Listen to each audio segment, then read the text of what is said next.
वीरवार शाम का वक्त था जब मैंने अपनी शिफ्ट की आखिरी डिलीवरी की।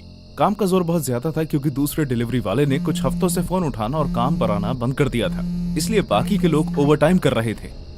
जो पता मुझे दिया गया था वो घर शहर से थोड़ी दूरी पर था।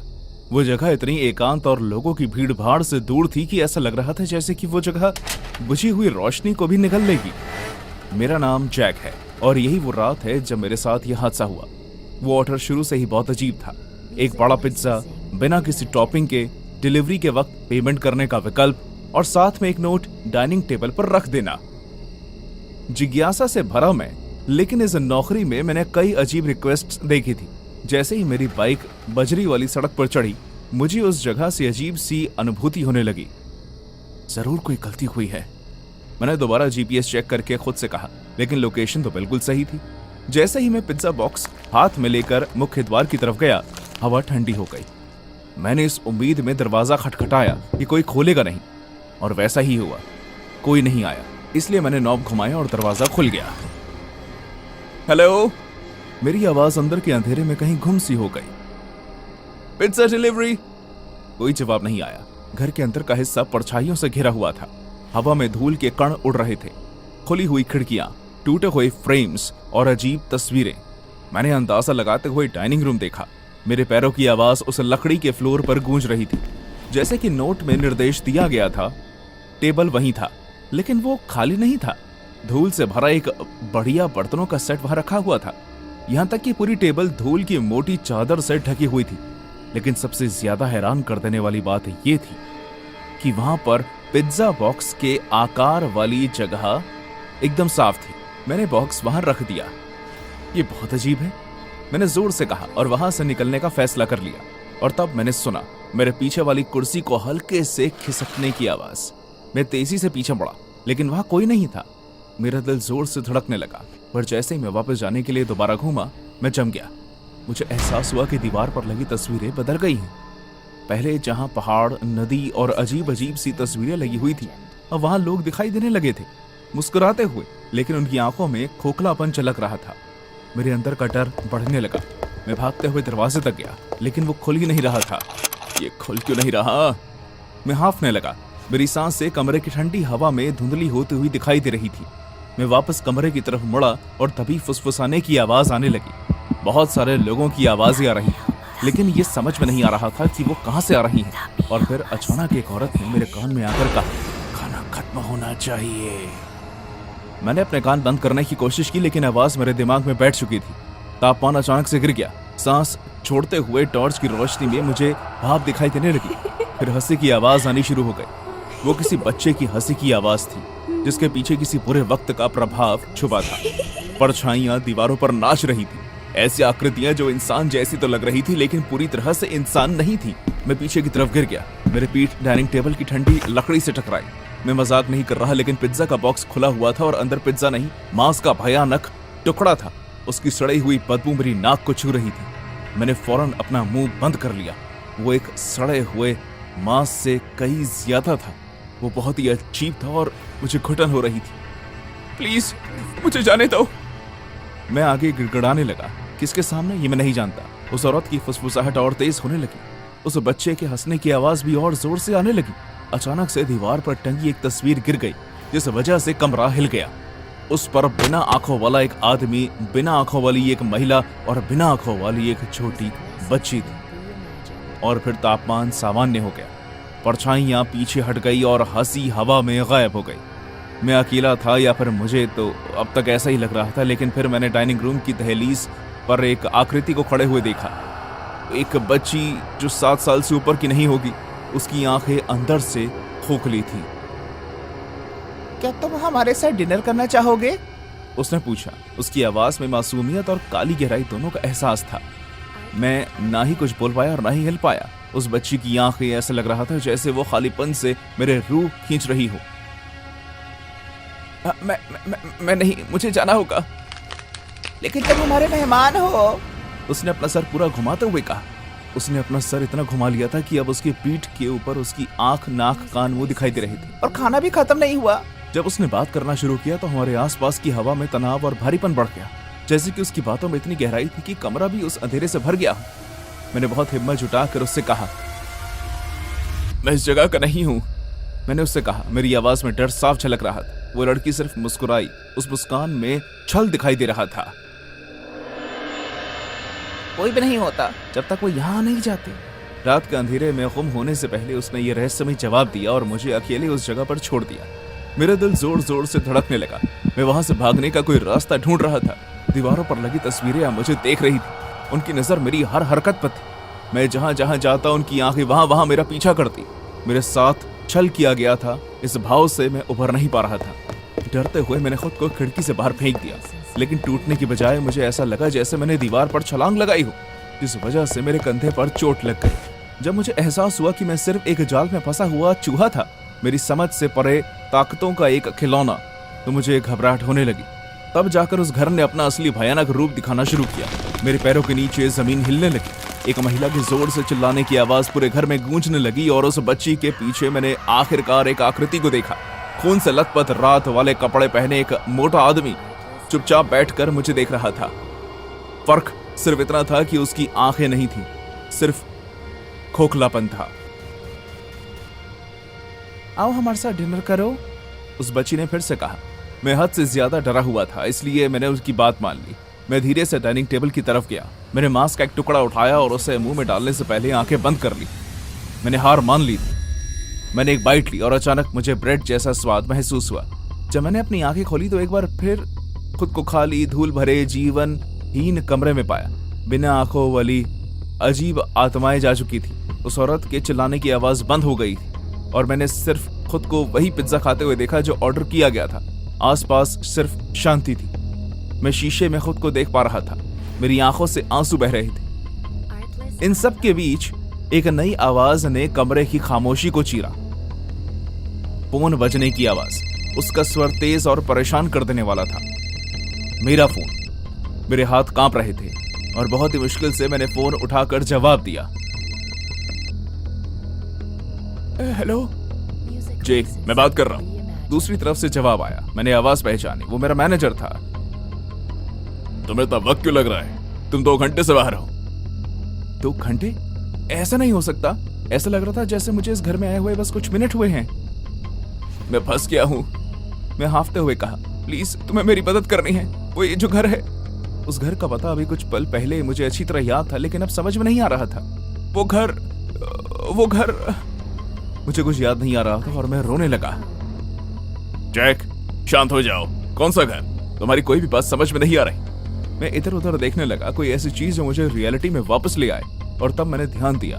वो पिज्जा बॉक्स टेबल पर रखा हुआ था, लेकिन पूरा का पूरा पिज्जा गायब था, खा लिया गया था। ये किसने खाया था? जेक, मेरी बात सुनो। सिस्टम पर तुम्हारे नाम का ऑर्डर क्यों दिखाई दे रहा है? क्या? तुम्हारे द्वारा किया गया ऑर्डर, तुम्हारे नंबर से। मुझे इस बात पर यकीन नहीं हो रहा था। मैंने फौरन पिज्जा ऐप खोली और उस ऑर्डर की डिटेल्स को चेक किया। सदमे के मारे मेरे हाथ से फोन गिर गया। मेरा दिमाग दौड़ने लगा जैसे ही मुझे एहसास हुआ कि वो ऑर्डर मेरे नाम पर किया गया था। मैंने जल्दी से अपना फोन उठाया और पीछे मुड़कर देखा कि दरवाजा खुला हुआ था। मैं ऐसे बाहर भागा जैसे मेरी जिंदगी उस दरवाजे पर निर्भर थी। आखिर में मैं उस डिलीवरी लड़के से मिला जिसने काम पर आना बंद कर दिया था, और मुझे पता चला कि वो भी ठीक इसी तरह के घर में एक बार फंस गया था जैसे कि मैं, और उसने भी मेरी ही तरह इस तरह के हादसे का सामना किया था, जो तब जाकर खत्म हुआ जब उसने उसी पिज्जा को खाया जो वो डिलीवरी के लिए लेकर आया था। पिज्जा प्लेस ने फौरन अपने सिस्टम पर अपडेट कर दिया कि वो इस जगह का ऑर्डर फिर से ना ले, और कोई भी और डिलीवरी लड़का फिर उस घर में वापस नहीं गया।